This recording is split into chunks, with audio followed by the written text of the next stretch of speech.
For real, like I always had a passion for music, for real. But like my mom, she used to be in the music scene when we was coming up in Virginia, and when we moved to North Carolina, she kind of fell off of it. But I always had a passion for it. But you know, I was playing basketball, and you know, I was like that was my top priority, bro. You know what I'm saying? But like the older I got, I'm like, damn, I keep circling back to I need to go ahead and tap in with my music shit. And then honestly and truly, I think once I got through college, bro, like halfway through college, I was like, you know what, man, fuck the hooping shit, bro. I'm about to lock in. So that's really how I started. So you say your mom was doing it earlier in Virginia. What is that? What's she doing? Was she a musician? Nah, she was doing management. Word. Who did she manage out there? So she was doing management for my cousin. She did a group called Crazy.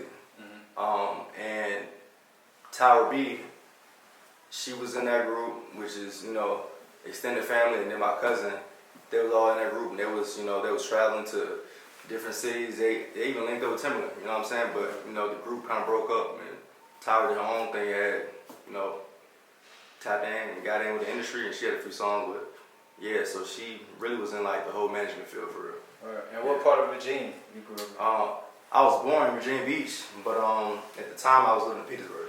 Petersburg? Yeah, which is like right outside of Richmond. Right. Yeah. And then how long was it until you moved to North Carolina?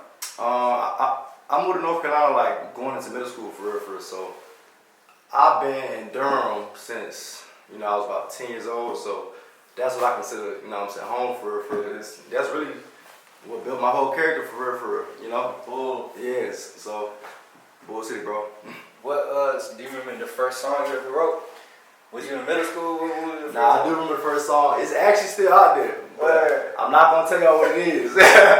I'm not gonna tell, cause I need to figure out how to get it down for real. But yeah, I remember the first song when I was 15, and my homeboy, like he was really into music.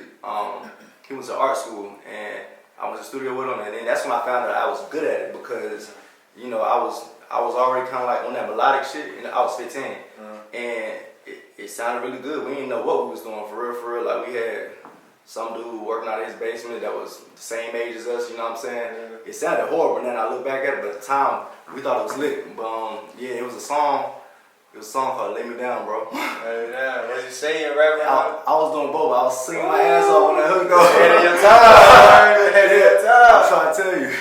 That's hard. No, So, yeah. how was the basketball growing up? You know what I'm saying? You had hoop dreams? What was that like? Yeah, I really had hoop dreams. Like I was really like, you know, on the circuit, and you know, hooping was what I thought I was gonna be doing for real. I was locked in. I was getting up in the morning. I was training 5 o'clock, going to school, all types of shit, man. And yeah, bro, you know, you get to a point where you gotta realize, bro, that shit don't pan out for everybody. It's 400 jobs in the league, bro. You can't get, you know. So, but you know, in my city like this, the hoop scene is like that for real. Like Durham really got a dope ass hoop scene. So, like, you know, I really, after I left Durham and I was hooping other places, like I realized I'm like, our scene was crazy, and it was so competitive to where I feel like since we was in a competitive space, a lot of people got overlooked and didn't get the chances that they could have got because it was so much competition. Yeah, no, that's a fact.